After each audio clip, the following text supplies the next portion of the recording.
नमस्कार मंडळी, welcome back to my channel Gapshap banded. चला तर पाहूया मराठी रियासत या पुस्तकाचा पुढचा भाग. जिझिया कर. परराष्ट्रास जिंकल्यावर हे खलिफा व त्यांचे सरदार जिंकलेल्या लोकांना आपला धर्म स्वीकारण्याचा नेहमीच जुलूम करीत असे नाही. अप्रत्यक्ष जुलूम मात्र फार होत असे. जिंकलेल्या लोकांनी मुसलमानी पेहराव करू नये, शस्त्र धारण करून बाहेर फिरू नये व घोड्यांवर खोगीरांचा उपयोग करू नये अशा प्रकारचे अनेक निर्बंध असत. परंतु सर्वात जाचक प्रकार म्हणजे जिझिया कर.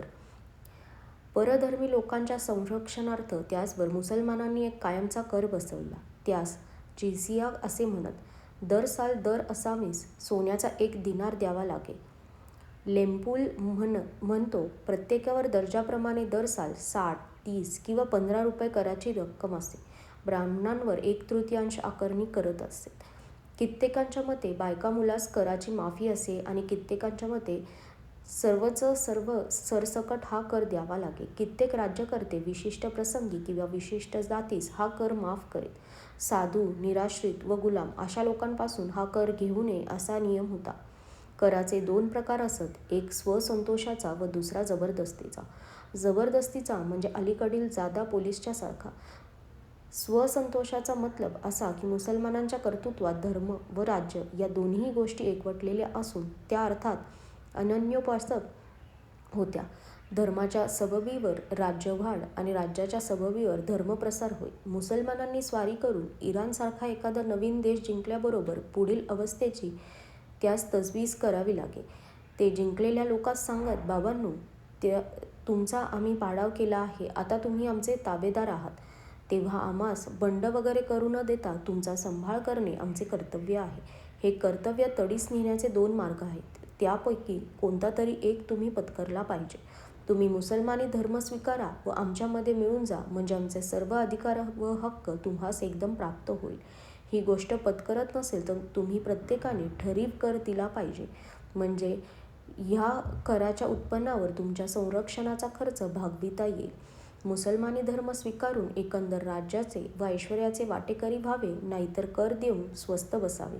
यापैकी कोणता तरी एक पंथ तुम्ही स्वीकारला पाहिजे.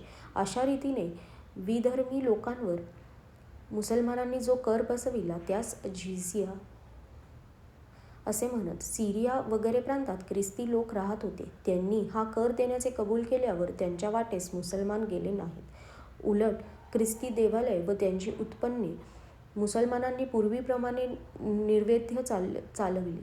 पण इराणच्या लोकांनी मुसलमानी धर्म स्वीकारला आणि जे स्वधर्माविषयी विशेष अभिमान बाळगणारे होते त्यांनी देशत्याग केला.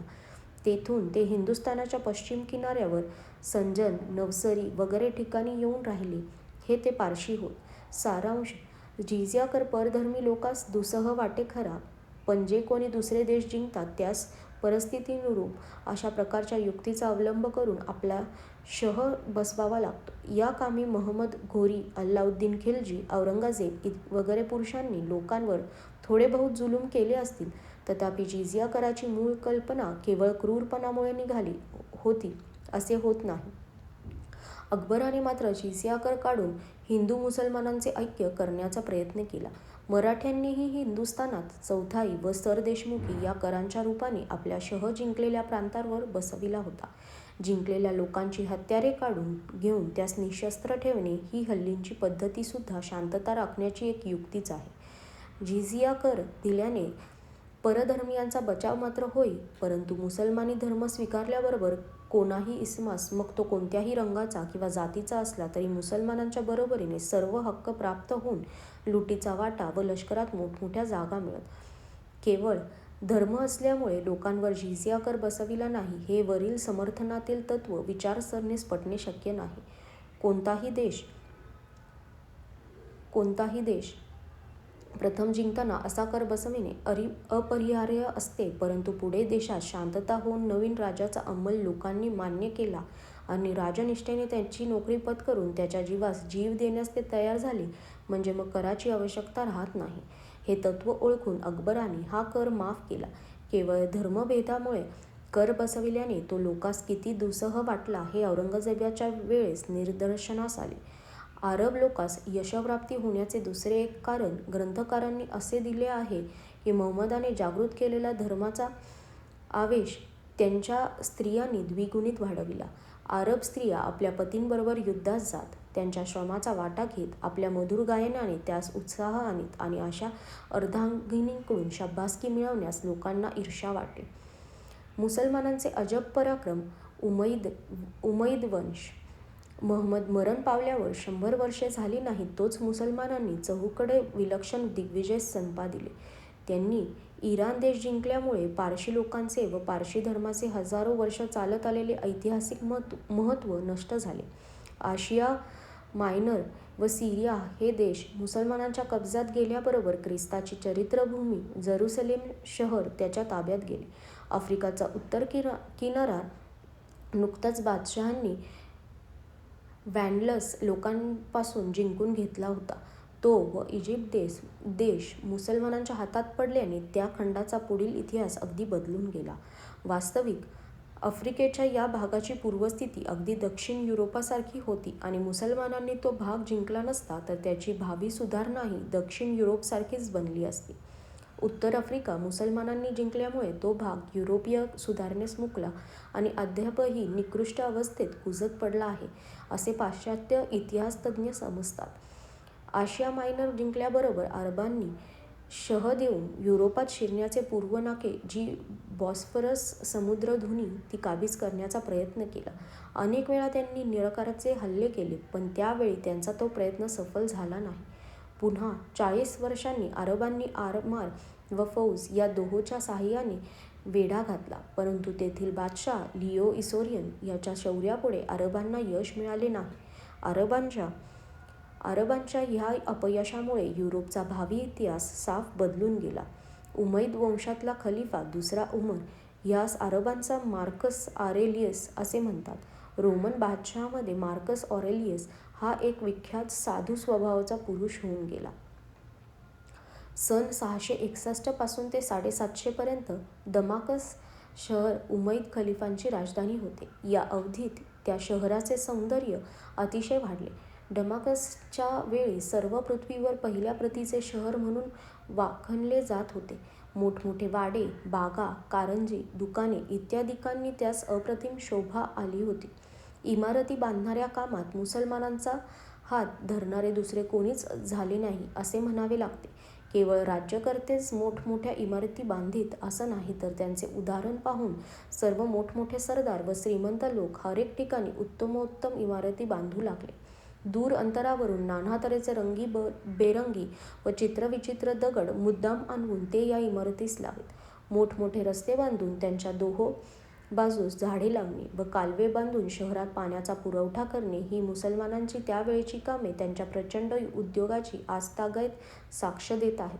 दमाकस शहरातील नळाच्या पाण्याची व्यवस्था पाहून आजकालही तज्ज्ञ लोक थक्क होऊन जातात. अगदी यहकिंचित भिकाऱ्याच्या घरात सुद्धा दमाकस येथे आज नळ व कारंजी आहेत. हे पाणी 7 मोठे कालवे बांधून शहरात आणलेले आहे. त्यास आज 1200 वर्ष होऊन गेली आहेत, तरी ते नुकतेच बांधले असावे असे दिसतात.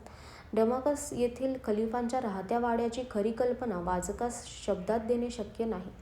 शहरात येण्यास 6 मोठे दरवाजे होते. त्यांचे उंच मनोरे लांबूनच प्रवेशास दमाकस शहराचे वैभव सुचवून देत. मुसलमानी बांधणीत कमानी, घुमट, मनोरे व स्तंभ हे भाग विशेष आहेत व ते हिंदुस्थानातील मुसलमानी इमारतीत आजही आपणास स्पष्टपणे दिसतात. मुआविया व यजीद हे दोघेही खलिफा प्रबल झाले. मुआविया 20 वर्षे खिलाफतीची उपभोग घेऊन सन 679 मरण पावला. त्याने विद्येस चांगले उत्तेजन दिले. आजपर्यंत खलिफा नेमण्याचे काम लोकांकडे असे हे त्याने बंद करून खिलाफत स्वतःच्या वंशात परंपरेने चालावी असे ठरविले. ही गोष्ट मुसलमानी रियासतीत फार घातक झाली. लोकनियुक्तीची नाहीशी झाल्यामुळे खलिफांची सत्ता अनियंत्रित झाली आणि ते आपल्या कर्तव्याविषयी बेफिकीर होऊन चैनी बनले. लगेच यथा राजा तथा प्रजा अशी स्थिती झाली. मुआवियानंतर मरवान असे खलिफा झाले. सन 684 अब्दुल मलिक हा 10वा खलिफा झाला. त्याच्या तरीक नावाच्या सरदाराने सेनेच्या दक्षिण टोकावर किल्ला बांधून त्यास नाव दिले ते जिब्राल्टर म्हणून आजतागायत चालत आहे. यावेळेस मुसलमानांनी कार्थेज जाळले. त्यांचा सरदार अब्दुर्रहिमान याने सन 605 स्पेनचे ख्रिस्ती राजा रॉड्रिक याला जिंकून उत्तरेस पिरिनीज पर्वतापावे तो अंमल बसविला आणि आफ्रिकेत ट्युनिस प्रांतात घेऊन कैरो शहर वसविले. बीजगणित अरबी भाषेत अल्जेब्रा हा विषय यावेळेस अरब लोकांनी स्पेन देशात नेला. खलीफ अब्दुल मलिक 605 मध्ये मरण पावला आणि त्याचा मुलगा वजीद खलिफा झाला. आजच्यासाठी धन्यवाद.